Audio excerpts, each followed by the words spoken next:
100% of you watching this video know this scene. Marriage.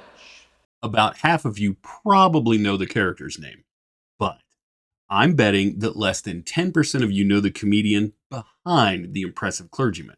Today, we right that wrong. Let's get into it.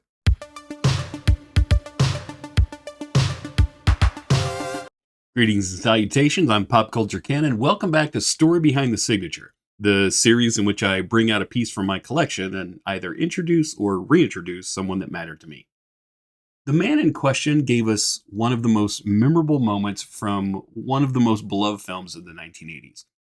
He probably had less than 2 minutes of screen time. Hell, he only had like 6 lines.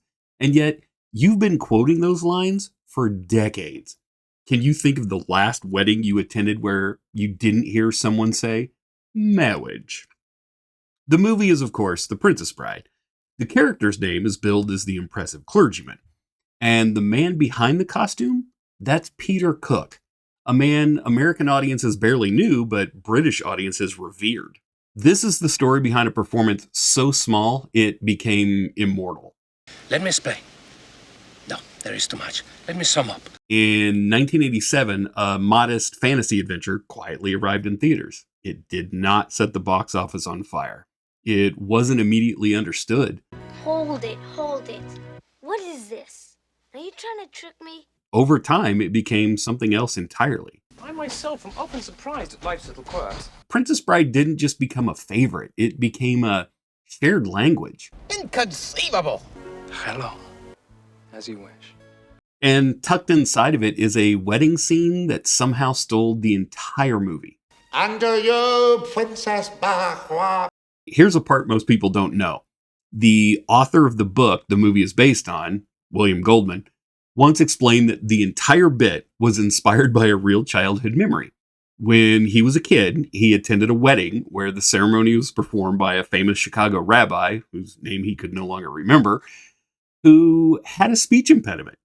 At one point, the rabbi referred to the marriage as, you guessed it, That dream within a dream.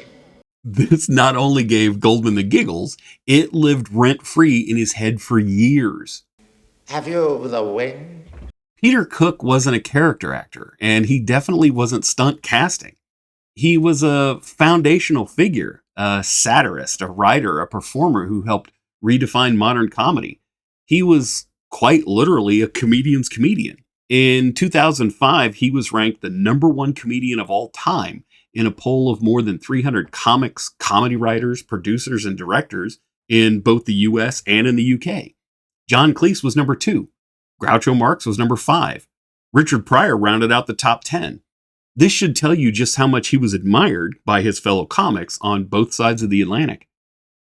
Cook rose to fame in the 1960s in a satirical stage show he jointly created called Beyond the Fringe, where he starred alongside his comedy partner, Dudley Moore. Yes, that Dudley Moore.